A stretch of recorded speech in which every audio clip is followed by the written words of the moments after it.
तो ये बात अब कंफर्म हो चुकी है कि ऑपरेशन सिंदूर के टाइम पे भारतीय एयरफोर्स ने अपने कुछ एयरक्राफ्ट गंवाए थे। हालांकि वॉर सिचुएशन में मिलिट्री एसेट्स गंवाना कोई बड़ी बात नहीं है, लेकिन इसका जो कारण बताया जा रहा है वो आने वाले समय में भारतीय राजनीति में भूचाल लाने के लिए काफ़ी है। दरअसल इंडियन नेवी के कैप्टन शिव कुमार, जो कि इंडोनेशिया में भारतीय डिफेंस के अटैची हैं, उन्होंने 10 जून को इंडोनेशिया के एक यूनिवर्सिटी में ऑपरेशन सिंदूर पर एक प्रेजेंटेशन दिया और प्रेजेंटेशन के दौरान उन्होंने ये बात बताई कि ये बात सही है कि भारत ने अपने कुछ एयरक्राफ्ट जरूर गंवाए थे, लेकिन इसका कारण था हमारी पॉलिटिकल लीडरशिप, जो कि इस बात के लिए तैयार नहीं थी कि पाकिस्तान के मिलिट्री इंस्टॉलेशन और एयर डिफेंस पे अटैक किया जाए।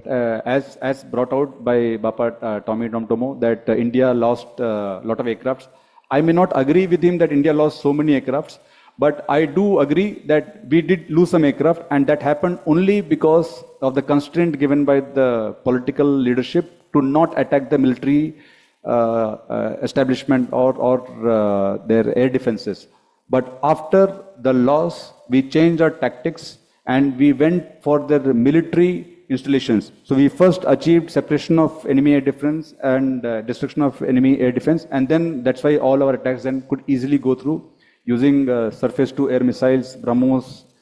surface to surface missiles. इसका मतलब मोदी सरकार का जो दावा था कि उन्होंने भारतीय सेना को पूरी खुली छूट दे दी है, दरअसल वो दावा गलत था। एयरक्राफ्ट गंवाने के बाद भारतीय सेना ने फिर अपनी रणनीति बदली और ब्रह्मोस मिसाइल्स और अन्य मिसाइल से फिर पाकिस्तान के मिलिट्री इंस्टॉलेशन पे हमला किया गया। कैप्टन शिव कुमार के इस स्टेटमेंट के मीडिया में आने के बाद जकार्ता में इंडियन एम्बेसी ने एक स्टेटमेंट जारी करते हुए कहा कि कैप्टन शिव कुमार के स्टेटमेंट को आउट ऑफ कॉन्टेक्स्ट कोट किया गया है, जबकि वो तो केवल ये कन्वे करना चाह रहे थे कि भारत में भारतीय सेना एक सिविलियन पॉलिटिकल लीडरशिप के तहत काम करती है, ना कि पड़ोसी देशों की तरह जहां पर सेना पर सरकार का कोई नियंत्रण नहीं होता। हालांकि ये पहली बार नहीं है जब भारत की सेना ने इस बात को कबूल किया है कि भारत ने ऑपरेशन सिंदूर के समय पे कुछ एयरक्राफ्ट गंवाए थे। इससे पहले भारत के सीडीएस यानी chief of defence staff general Anil Chauhan ने भी सिंगापुर में ब्लूमबर्ग को दिए एक इंटरव्यू में इस बात को माना था। अब चाहे सरकार इस बात को कितना भी डिफेंड कर ले, लेकिन विपक्ष को मोदी सरकार को घेरने का